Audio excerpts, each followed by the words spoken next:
नमस्कार, विश्व शांति दर्शन चैनल में आप सभी का स्वागत। चैनल की संकल्पना है MIT शिक्षा संस्था समूह के संस्थापक, विश्व शांति के पुरस्कर्ता, विश्वधर्मी प्राध्यापक डॉक्टर विश्वनाथ दा कराड़ जी की, जिन्होंने रचना की संत श्री ज्ञानेश्वर विश्व शांति गुंबद की, जो अध्यात्म शास्त्र की प्रयोगशाला भी कहलाता है। विज्ञान के अजूबे यह कार्यक्रम आप तक अलग अलग आविष्कार और उसकी कहानियां पहुंचा रहा है, जिसमें हमने बिजली, कागज से शुरुआत की और telephone, television, computer, atom bomb तक आविष्कार देखे। आज की बात थोड़ी दिलचस्प होगी, क्योंकि आज हम ऐसे आविष्कार देखने वाले हैं जो दरअसल खोजे नहीं जा रहे थे, बल्कि अचानक से, संयोग से सामने आए। अंग्रेजी में इसके लिए शब्द है सेरेंडिपिटी। सेरेंडिपिटी का मतलब है संयोग से या नसीब से। अचानक हुए आविष्कार के कुछ विज्ञान के उदाहरण देखते हैं। कोल्ड ड्रिंक का नाम लेते ही हमें कोका कोला याद आता है, इतना वो ब्रांड बन गया था।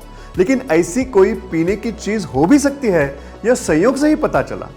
कोका कोला कोक नाम के पेड़ के पत्ते और कोला नाम के पेड़ की सीड्स यानी कि बीज, इनका मिश्रण है, इसलिए उसका नाम बना कोका कोला।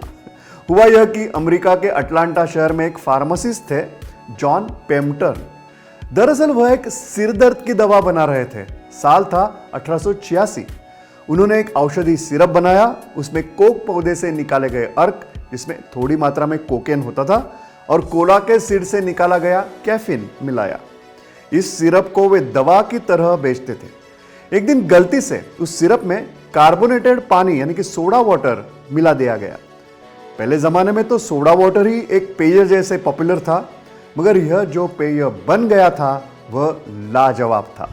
हुआ यूं कि यह अब दवा कम और कोल्ड ड्रिंक ज्यादा बन गई। कोका कोला दुनिया का सबसे प्रिय सॉफ्ट ड्रिंक बन गया। 1888 में पेम्पटन के मृत्यु के बाद ग्रीक स्केंडर ने कोक उत्पादन शुरू रखा, लेकिन तब उसे दवा नहीं बल्कि सॉफ्ट ड्रिंक का दर्जा मिला। जॉर्जिया में कोका कोला कंपनी ने 1944 में व्यापारी रूप से इसे बनाना शुरू किया। आज हम जो कोल्ड ड्रिंक्स पी रहे हैं, उसकी शुरुआत इस तरह दवा से हुई थी, जो हमें एनर्जी देने वाली दुआ बनी।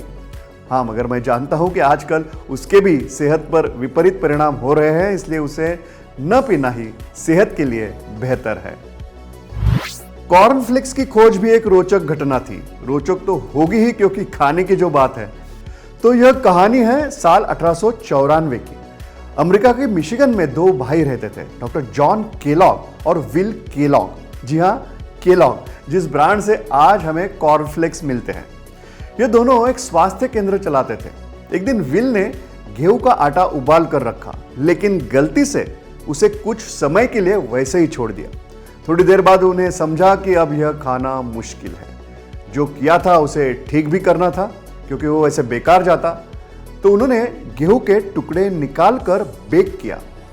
जब उसे खाने के लिए दिया गया तो सबको बहुत पसंद आया और जन्म हुआ फ्लेक्स का। अब सिर्फ गेहूं नहीं तो कॉर्न और बाकी धान्य का इस्तेमाल करके उसे कमर्शियल रूप से बनाने जाने लगा।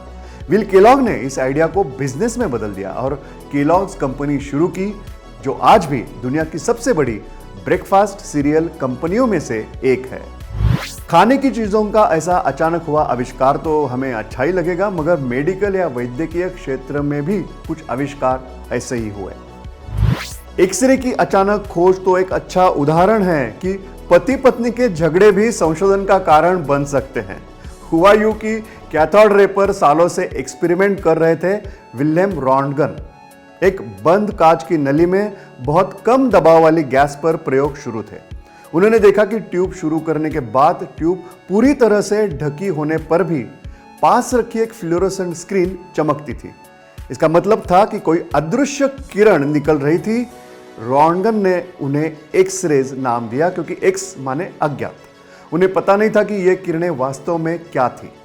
तब एक ऐसी घटना हुई कि उनकी पत्नी एना गुस्से से लैब में आई, क्योंकि विलियम को बात करने के लिए समय भी नहीं मिलता था। तब एना का हाथ किरणों के बीच में आ गया और मिल गई पहली एक्सरे इमेज। उसमें उनकी हड्डियां और अंगूठी भी स्पष्ट रूप से दिखाई दे रही थी। साल था 1895। इस अचानक हुए आविष्कार का उपयोग भविष्य में आज तक हो रहा है और होता रहेगा। आज मेडिकल के साथ सिक्योरिटी जांच, इंडस्ट्री में भी इसका उपयोग होता है। माइक्रोवेव का आविष्कार डॉक्टर पर्सी स्पेंसर से हुआ, वह भी अचानक। साल था 1945। वो एक अमेरिकी इंजीनियर थे जो रडार से जुड़ी एक मशीन पर काम कर रहे थे। दूसरे महायुद्ध का समय था और यह प्रयास चल रहा था कि रडार की पावर बढ़ाई जा सके। जब वे रेथॉन नाम की कंपनी में मैग्नेट्रॉन नाम के मशीन को करीब से देख रहे थे, तब उन्होंने देखा कि उनकी जेब में रखा चॉकलेट पिघल गया है। उन्हें यह अजीब लगा और उन्होंने जांच की तो पता चला कि मशीन से निकलने वाली माइक्रोवेव रेडिएशन के कारण ऐसा हुआ। उसके बाद उन्होंने कॉर्न रखा तो वह फूल गया। फिर उन्होंने अगले 2-3 सालों में अलग अलग पदार्थों पर रेडिएशन का असर देखा। पहला व्यावसायिक माइक्रोवेव ओवन का नाम था रडार रेंज और रेथॉन कंपनी ने 1947 में उसे पेश किया। हालांकि वह बहुत बड़े आकार के होते थे और महंगे भी थे। माइक्रोवेव का कमर्शियल यानी कि छोटे आकार में उत्पादन हुआ 1967 में। माइक्रोवेव में इलेक्ट्रोमैग्नेटिक वेव्स का उपयोग होता है। डाई इलेक्ट्रिक हीटिंग से पदार्थ की चारों ओर गर्मी पैदा होती है। माइक्रोवेव आज घर घर में है और उसका महत्व उन्हें पूछिए जो आज की भागदौड़ की जिंदगी में कभी भी खाना फट से गर्म करके खा सकते हैं। आज के यह अचानक हुए आविष्कार आपको निश्चित ही अच्छे लगे होंगे। मिलते हैं अगले एपिसोड में विज्ञान के अजूबे इस कार्यक्रम में एक नई खोज के साथ। नमस्कार। आविष्कारों की बदौलत जीवन बन गया सरल, विज्ञान के साथ हमने ऊंचाइयों को छुआ।